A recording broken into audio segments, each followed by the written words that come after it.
Mr. Chief Justice, members of the Cabinet, and fellow citizens, from the Space Coast to the Sun Coast, from St. John's to St. Lucie, from the streets of Hialeah to the Speedway in Daytona, from the Okeechobee all the way up to Micanopy, freedom lives here in our great Sunshine State of Florida.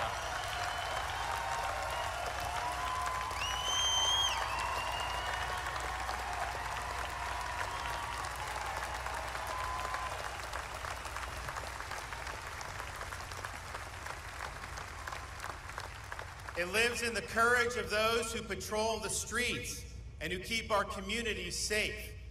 It lives in the industry of those who work long hours to earn a living and raise their families. It lives in the dedication of those who teach our children. It lives in the determination of those who grow our food. It lives in the wisdom of our senior citizens.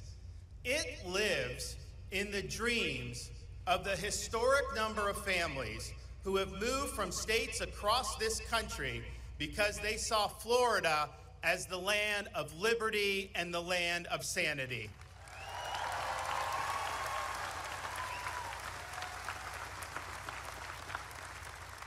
Over the past few years, as so many states in our country grinded their citizens down, we in Florida lifted our people up. When other states consigned their people's freedom to the dustbin, Florida stood strongly as freedom's linchpin. When the world lost its mind, when common sense suddenly became an uncommon virtue, Florida was a refuge of sanity, a citadel of freedom for our fellow Americans and even for people around the world. In captaining the ship of state, we choose to navigate the boisterous sea of liberty rather than cower in the calm docks of despotism.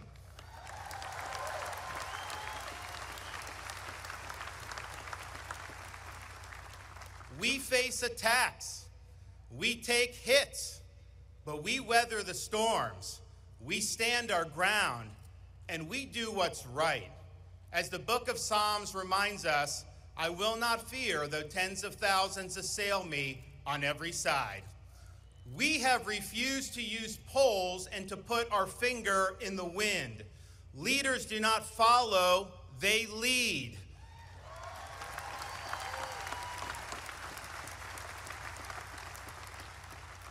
We have articulated a vision for a free and prosperous state.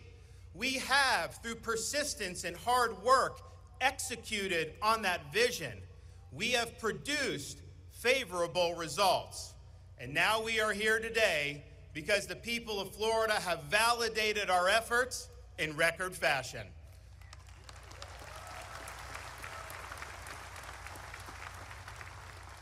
Florida shows that results matter. We lead not by mere words, but by deeds.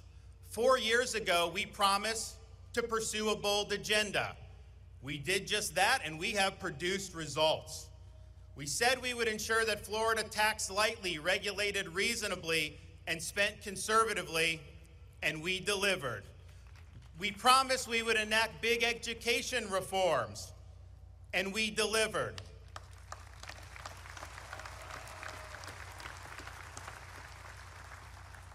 We said we would end judicial activism by appointing jurists who understand the proper role of a judge is to apply the law as written, not legislate from the bench, and we delivered. We promised to usher in a new era of stewardship for Florida's natural resources by promoting water quality and Everglades restoration efforts, and we delivered. We said we would stand for law and order and support the men and women of law enforcement, and we delivered.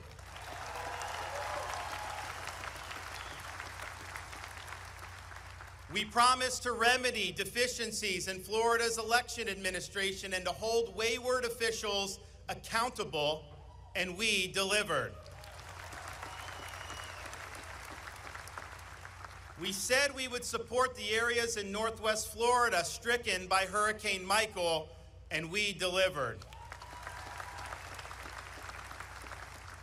And when Hurricane Ian came last year, the state coordinated a massive mobilization of response personnel, facilitated the fastest power restoration on record, and even quickly rebuilt key bridges that had been wiped out by the storm.